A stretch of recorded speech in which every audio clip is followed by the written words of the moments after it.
안녕하세요. 누리탄 팟캐스트 파터틀입니다.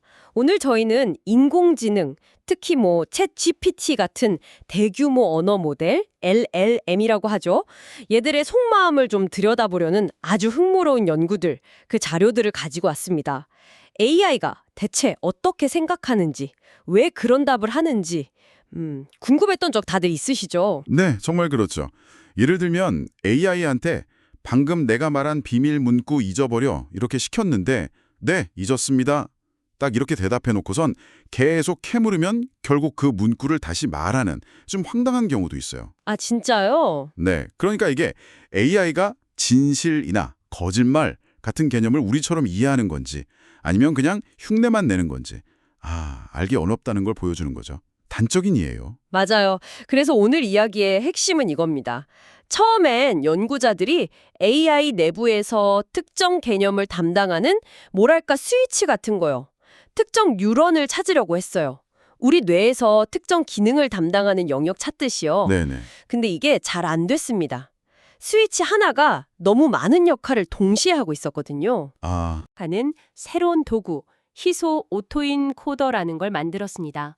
이게 어느 정도 성공을 거두면서 AI 작동 방식을 조금 더 이해하게 됐지만 동시에 AI 내부에 우리가 상상하는 것보다 훨씬 더 많은 비밀, 이른바 암흑물질이 숨겨져 있다는 것도 알게 됐다는 겁니다. 정말 흥미진진한 여정인데요. 이 과정을 저희와 함께 자세히 따라가 보시죠. 그럼 먼저 AI가 도대체 어떻게 작동하는지 아주 기본적인 얼개부터 좀 짚어볼까요? 자료에 나온 구글의 젬마2B 모델을 예로 들어보죠. 위키피디아의 신뢰도는 매우 이런 문장을 입력하면 그 다음에는 어떤 일이 벌어질까요? 우선 AI는 문장을 통째로 이해하는 게 아니라요. 단어 혹은 더 작은 단위인 토큰으로 쪼갭니다.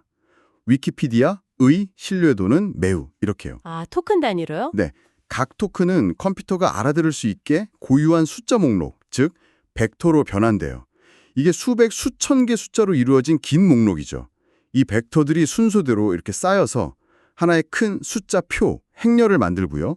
이게 모델의 첫 번째 레이어, 그러니까 층으로 들어갑니다. 모델은 여러 개의 레이어가 겹겹이 쌓인 구조라고 하셨죠. 네, 각 레이어는 마치 작은 처리 공장 같다고 생각하면 될까요? 네, 좋은 비유입니다. 각 레이어 안에는 주로 두 가지 중요한 계산 장치가 있어요. 하나는 어텐션인데요. 이건 입력된 정보 중에서 지금 처리하는데 어떤 부분이 더 중요한지 집중해서 가중치를 부여하는 역할을 해요. 문맥 파악이 아주 핵심적이죠. 아하, 집중하는 거군요. 네.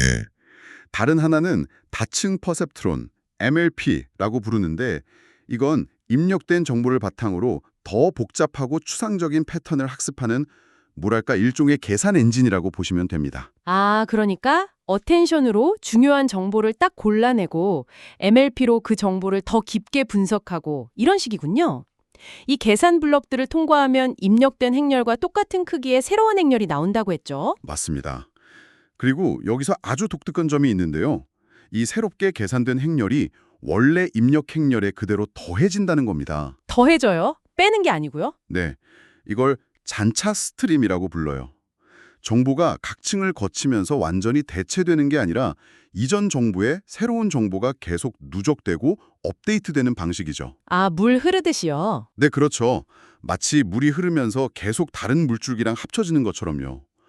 이 잔차 스트림이 레이어를 하나씩 통과할 때마다 계속해서 변용되고 정교해지는 겁니다. 젬마 모델은 이런 레이어가 26개나 된다고 하니 와, 정보가 26번이나 업데이트를 거치는 셈이네요. 그렇죠. 이 모든 복잡한 계산을 다 거치고 나면 최종적으로 만들어진 행렬의 맨 마지막 행, 그러니까 마지막 입력 토큰 매우에 해당하는 벡터가 다음 단어를 예측하는 데 사용됩니다. 마지막 행 벡터요. 네, 이 최종 벡터를 모델이 알고 있는 모든 단어, 수만 개 단어 각각과 연결된 거대한 벡터 목록이랑 비교를 해요. 이걸 언임베딩 행렬이라고 하는데 일종의 모델의 단어 사전 겸 의미 나침판이라고 할 수 있어요.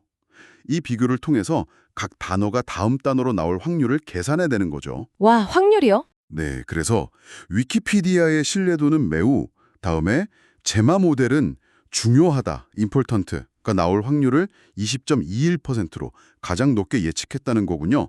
그럴듯하네요. 오, 20% 넘게? 근데 이게 끝이 아니라는 점이 정말 흥미로워요. 맞습니다. 20.21%가 1등이긴 하지만 절대적인 건 아니에요. 약간 낮은 11.16% 확률로는 높다, 하이, 또 10.8% 확률로는 완전히 반대인 낮다, 로우를 예측하기도 합니다. 낮다도요? 네, 심지어 의심스럽다, questionable는 9.48%, 형편없다, poor는 5.47% 확률도 가지고 있어요. 실제 체포 서비스들은 보통 가장 확률 높은 단어 하나만 고르지 않아요. 계산된 확률 분포에 따라 약간의 무작위성을 섞어서 다음 단어를 뽑는 방식을 쓰죠. 아, 그래서 제가 챗봇이랑 대화할 때 똑같은 질문을 해도 가끔씩 다른 대답이 나오는 거군요. 그게 단순히 버그가 아니었네요. 네네. 어떤 때는 긍정적으로 답했다가 다음엔 갑자기 회의적으로 돌변하는 게 이런 확률적 샘플링 때문일 수 있겠어요? 바로 그거죠. 물론 이제 우리가 보통 쓰는 챗봇들은요, 좀 튜닝을 거치죠. 지시사항을 잘 따르도록 튜닝, 인스트럭션 튜닝 한다고 하는데요. 아, 인스트럭션 튜닝이요? 네. 이 과정에서 매우 논쟁적인 주제입니다.처럼 좀 더 중립적이거나 신중한 답변, 그런 확률을 인위적으로 높이기도 하고요. 하지만 중요한 건 이런 튜닝이 모델의 답변 경향을 바꿀 수는 있어도 모델 내부에서 왜 그런 확률 분포가 만들어지는지에 대한 근본적인 이해나 통제권을 우리에게 주지는 못한다는 겁니다. 그렇죠. 여전히 속은 깜깜한 블랙박스인 셈이네요. 맞습니다. 군요. 이름이 좀 어렵지만 말 그대로 기계 부품 분해하듯이 AI 모델 내부를 파헤쳐 보려는 거죠. 네, 크리스 올라 같은 선구적인 연구자들이 이 분야에서 놀라운 성과들을 보여주고 있습니다. 단순히 입력과 출력만 보는 게 아니라 모델 내부의 계산 과정 하나하나를 추적해서 특정 결과가 어떻게 만들어지는지 이해하려는 겁니다. 아까 26개 레이어를 거치면서 잔차 스트림, 그러니까 그 정보 벡터가 계속 변한다고 하셨는데 이 변화를 혹시 눈으로 볼 방법은 없을까요? 숫자가 너무 많아서 그냥은 보기 힘들 것 같은데요? 아, 좋은 질문입니다. 자료에서는 한 가지 방법을 소개하는데요. 바로 시각화입니다. 예를 들어 젬마 모델의 경우 각 단계의 잔차 스트림 벡터는 2304개의 숫자로 이루어져 있어요. 2304개요? 네, 이걸 48 곱하기 48 픽셀 크기의 정사각형 이미지로 재별하는 겁니다. 그리고 각 숫자의 크기에 따라 픽셀의 밝기를 다르게 표시하는 거죠. 큰 숫자는 밝게, 작은 숫자는 어둡게요. 아, 수천 개 숫자 목록을 보는 것보다 흑백 이미지 패턴으로 보면 변화를 훨씬 쉽게 파악할 수 있겠네요. 그래서 그 이미지들이 레이어를 통과하면서 어떻게 변하던가요? 위키피디아 예시에서는요? 실제로 위키피디아의 신뢰도는 매우 예시를 따라가 보면 초기 레이어들에서는 주로 마지막 입력 단어인 very의 의미와 관련된 패턴만 보여요. 그런데 모델 중간쯤, 약 21번째 레이어 근처에 도달했을 때 흥미로운 변화가 감지됩니다. 어떤 변화요? 의심스럽다. 이게 약 9%의 확률로 처음 등장하기 시작하는 거죠. 특정 레이어 구간에서 새로운 개념이 발현되는 듯한 모습입니다. 와, 그렇다면 혹시 그 21번째 레이어 안에 뭐 의심 스위치 같은 게 있는 걸까요? 특정 뉴런, 그러니까 신경망의 기본 계산 단위가 의심이나 회의론 같은 판단을 전담하는 건 아닐까요? 우리 뇌의 특정 부위처럼요. 충분히 해볼 수 있는 가설이죠. 연구자들은 실제로 21번째 레이어의 MLP 블록, 아까 말한 그 복잡한 패턴 학습 엔진의 출력값을 조사해서요. 유난히 높은 활성화 값을 보이는 특정 뉴런을 찾아냈습니다. 예를 들어 1393번 뉴런이라고 해보죠. 1393번 뉴런. 네, 이 녀석이 의심 제조기가 아닐까 하고 의심해 볼 수 있는 거죠. 가설이 맞는지 확인하려면 실험을 해봐야겠네요. 어떻게 검증했을까요? 아주 직접적이고 좀 과감한 방법을 씁니다. 바로 그 1393번 뉴런의 출력값을 인위적으로 조작해 보는 거죠. 직접 조작한다고요? 네, 수술로 뇌의 특정 부위를 자극하거나 억제하는 것과 좀 비슷하다고 할까요? 만약 이 뉴런이 정말 회의론과 관련이 있다면 활동을 강제로 낮추거나 높였을 때 모델의 최종 단어 예측 확률이 바뀌어야 합니다. 오, 결과가 정말 궁금한데요. 어떻게 나왔나요? 실험 결과 1393번 뉴런의 출력값을 강제로 매우 낮게 한 마이너스 160 정도로 억제했어요. 평소 관측되는 최대 활성화 값의 약 2배 수준으로 억제한 건데요. 그랬더니 위키피디아 신뢰도에 대해 높다, 하이 같은 긍정적인 단어의 예측 확률 순위가 올라갔습니다. 아, 긍정적으로 변했군요. 반대로 출력값을 매우 높게 플러스 160 정도로 증폭시키자 낮다, 의심스럽다, 형편없다 같은 부정적이거나 회의적인 단어들의 확률 순위가 눈에 띄게 상승했습니다. 와, 그럼 정말 찾은 거 아닌가요? 1393번 유런이 위키피디아 신뢰도에 대한 모델의 의견을 조절하는, 뭐랄까, 다이얼 같은 역할을 하는 거네요. 이 뉴런 활동을 올리면 모델이 더 의심하고 내리면 더 신뢰하게 되는 거잖아요. 정말 놀라운데요? 네, 처음에는 그렇게 생각하기 쉽습니다. 저도 그랬을 것 같아요. 하지만 여기서 해석 가능성 연구의 첫 번째 큰 벽에 부딪힙니다. 벽이요? 네, 만약 1393번 유런이 정말 의심이나 회의론을 전문적으로 처리하는 유런이라면 당연히 그런 의미를 담은 텍스트에 가장 강하게 반응해야 정상이겠죠. 그렇죠. 의심스럽다, 믿을 수 없다 이런 단어가 나올 때 활성화되어야 하겠죠. 그래서 연구자들이 방대한 텍스트 데이터셋, 한 10만 개 예시 정도에서요. 이 1393번 유런을 가장 강력하게 활성화시키는 텍스트들이 무엇인지 샅샅이 찾아봤습니다. 네. 그런데 결과는 정말 예상 밖이었어요. 의심이나 회의론과는 거의 관련이 없어 보이는 텍스트들이 상위권을 차지한 겁니다. 오히려 나사, FBI처럼 대문자로 된 약어나 아이폰, 자바스크립트 같은 고유 명사가 포함된 텍스트에 더 강하게 반응하는 패턴을 보였습니다. 네.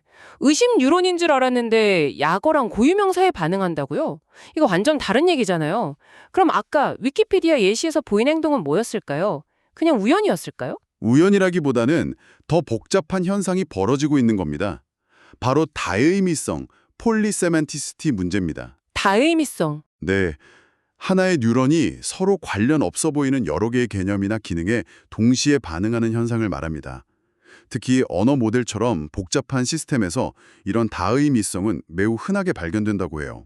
아, 마치 한 명의 배우가 코미디, 액션, 멜로를 막 넘나들면서 너무 많은 역할을 동시에 맡아서 이 배우의 진짜 전문 분야가 뭔지 알 수 없게 된 상황. 뭐 그런 거랑 비슷하달까요? 그래서 챗봇이 가끔 정말 뜬금없거나 맥락에 안 맞는 대답을 하는 것처럼 느껴질 때가 있는데 그게 단순히 확률 계산 실수만이 아니라 이런 내부적인 의미 혼선 때문일 수도 있겠군요. 뉴런 하나가 너무 많은 일을 하려다 보니 헷갈리는 건가요? 정확한 비유입니다. 이 다의미성 때문에 특정 뉴런 하나만 보고 모델의 작동 방식을 이해하려는 접근법은 한계에 부딪힌 거죠. 그런데 2022년에 엔트로픽이라는 AI 연구팀의 크리스 올라 등이 이 문제를 설명하는 아주 흥미로운 가설을 제시합니다. 바로 중첩, 슈퍼포지션 가설입니다. 중첩이요? 양자역학에서 들어본 것 같은데요. 네. 개념은 좀 비슷합니다. 핵심 아이디어는 이렇습니다. 언어 모델이 학습하고 표현해야 하는 세상의 개념들, 예를 들면 의심, 행복, 고양이, 프랑스 파리 뭐 이런 것들 있잖아요. 이 개념의 수가 모델이 가진 뉴런의 수보다 훨씬 많을 수 있다는 겁니다. 하긴 그렇죠. 세상엔 개념이 무한히 많으니까요. 네. 그럼 모델은 제한된 수의 뉴런으로 어떻게 이 수많은 개념들을 다 표현할까요? 뉴런 하나가 하나의 개념만 맞는 건 아니라고 했으니 그러게요. 어떻게 하죠? 바로 조합을 이용한다는 겁니다. 특정 뉴런 하나가 아니라 여러 뉴런이 특정 패턴으로 함께 활성화될 때 하나의 개념을 나타낸다는 거죠. 조합으로요? 네. 마치 피아노 건반 하나하나가 특정 음을 내지만 여러 건반을 동시에 눌러야 비로소 화음이라는 새로운 의미가 생기는 것처럼요. 따라서 하나의 개념은 특정 뉴런 하나에만 깃든 게 아니라 여러 뉴런과 여러 레이어에 걸쳐 분산되어 중첩된 형태로 존재할 수 있다는 설명입니다. 와, 뉴런 조합으로 개념을 표현한다. 그럴듯하긴 한데 그럼 그 조합 패턴을 찾는 게 거의 불가능에 가까워 보이는데요. 뉴런이 수천 수만 개인데 그 조합의 경우의 수는 뭐 천문학적이지 않을까요? 이걸 어떻게 해독하죠? 맞습니다. 그게 바로 다음 과제였습니다. 이 복잡하게 얽힌 뉴런들의 활동 속에서 의미 있는 개념 조합, 즉 피처를 어떻게 추출해낼 것인가. 여기서 희소 오토인코더라는 비교적 간단하면서도 강력한 보조 모델이 해결사로 등장합니다. 희소 오토인코더. 이름이 또 어려운데 이건 또 뭔가요? 오토인코더는 기본적으로 데이터의 특징을 압축했다가 다시 복원하는 방법을 배우는 모델입니다. 근데 희소, 스파스라는 말이 붙은 게 핵심인데요. 희소하다, 드문드문하다는 뜻인가요? 네, 그런 의미죠. 작동 방식은 이렇습니다. 먼저 특정 레이어, 예를 들어 아까 21번째 레이어의 모든 뉴런들의 활성화값 2304개죠? 그걸 입력으로 받아요. 그리고 이걸 이용해서 훨씬 더 많은 수의 잠재적인 개념 피처들의 강도를 나타내는 새로운 벡터를 만듭니다. 예를 들어 뉴런이 2304개였다면 피처는 16384개 정도로 훨씬 더 많이 설정하는 거죠. 뉴런보다 피처를 더 많이 만든다고요? 근데 희소는 무슨 뜻이죠, 여기서? 여기서 희소성이 마법을 부릅니다. 이 16384개의 피처 중에서 극소수, 예를 들어 단 몇십 개의 피처만 0이 아닌 활성화 값을 갖도록 강제로 제약을 거는 겁니다. 나머지는 전부 0으로 만드는 거죠. 아, 대부분은 0으로 만들고 몇 개만 남긴다. 네, 즉 어떤 입력이 들어오든 동시에 활성화되는 개념 피처의 수를 극도로 제한하는 겁니다. 왜 이렇게 하냐면 바로 뉴런에서 봤던 그 다위미성 문제를 피하기 위해서예요. 하나의 피처가 가능하면 하나의 깨끗한 의미만 갖도록 유도하는 거죠. 아하하하, 꼼수네요. 그렇죠. 그리고 마지막 단계는 이렇게 소수 정예로 활성화된 피처 값들만을 이용해서 원래 입력받았던 뉴런 활성화 값 2304개를 최대한 비슷하게 다시 재구성하도록 학습시킵니다. 오토인코더는 이 재구성 오차를 줄이는 방향으로 스스로를 업데이트하고요. 만약 중첩 가설이 맞고 희소 오토인코더가 잘 학습된다면 우리는 뉴런들의 복잡한 활동 패턴 속에서 숨어있던 특정 개념에만 깨끗하게 반응하는 피처들을 추출해낼 수 있게 되는 겁니다. 마치 여러 언어가 뒤섞인 소음 속에서 특정 언어만 분리해내는 것처럼요. 와, 복잡한 뉴런들의 합창 속에서 개별 악기 소리, 즉 개념 피처를 분리해내는 도구군요. 그럼 실제로 이걸 적용해보니 결과가 어땠나요?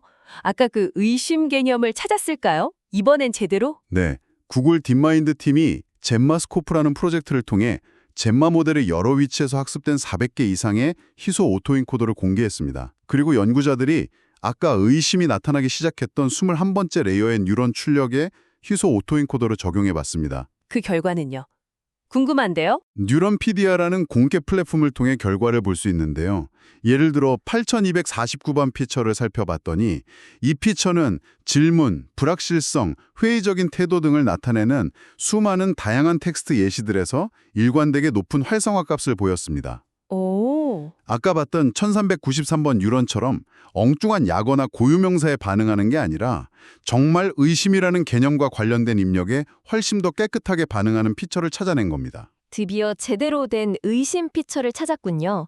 그럼 이 8249번 피처를 가지고도 아까 뉴런처럼 조작 실험을 해봤을까요? 물론입니다. 연구자들이 이 8249번 피처의 활성화 값을 강제로 높여봤습니다.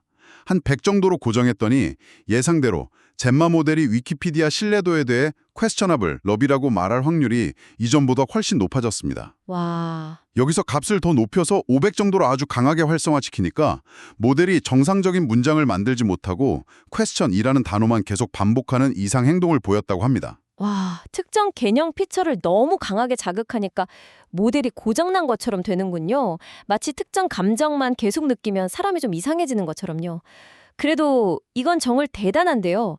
다의미성을 피해서 특정 개념을 나타내는 피처를 찾고 그걸 조작해서 모델 행동을 예측 가능하게 바꿀 수 있다는 거잖아요. 그렇습니다.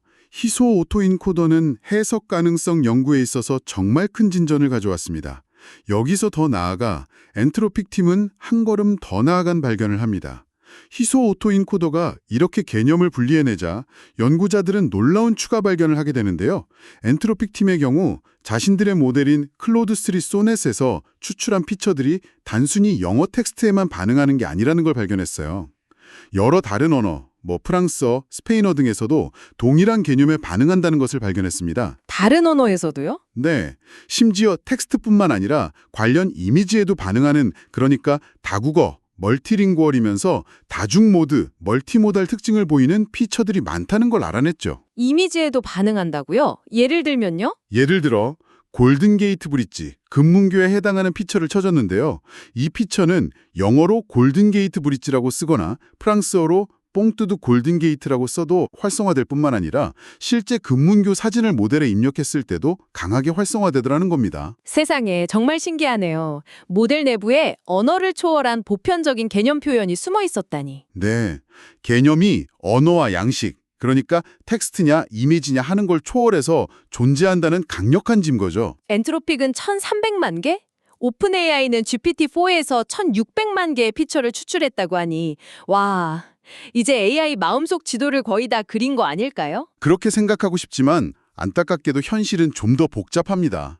이 분야의 개척자인 크리스 올라마저도 이렇게 수백만 개의 피처로 찾아낸 것이 어쩌면 AI가 알고 있는 것의 극히 일부, 즉 빙산의 일각일 뿐일 수 있다고 경고합니다. 네, 1600만 개나 찾았는데도요. 왜죠? 엔트로픽 팀의 연구를 다시 예로 들어보죠. 그들은 샌프란시스코의 특정 동네 이름, 예를 들어 미션 디스트릭트에 해당하는 피처는 찾아냈습니다. 그런데 그들이 분석한 클로우드 모델은 실제로는 그보다 훨씬 더 세밀한 지리 정보, 예를 들어 특정 거리와 거리의 교차로 이름 같은 정보까지도 내부적으로 알고 있다는 간접적인 증거들이 있어요.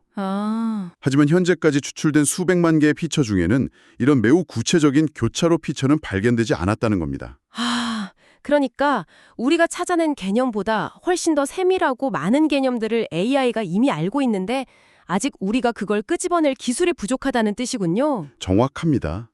그래서 크리스 올라는 우리가 아직 추출하지 못한 모델 내부에 숨겨진 이 방대한 미지의 개념들을 해석 가능성의 암흑물질이라고 부릅니다. 암흑물질이요? 네. 천문학에서 우주의 대부분을 차지하지만 직접 관측할 수 없는 암흑물질에 빗댄 거죠. 우리가 희소 오토인코더라는 망원경으로 모델 우주에서 가장 밝게 빛나는 별들, 즉 주요 개념 피처들은 이제 볼 수 있게 되었지만 그 외에 광대한 어둠 속에는 무엇이 있는지 아직 모른다는 의미입니다. 해석 가능성의 암흑물질이라 정말 적절한 비유네요.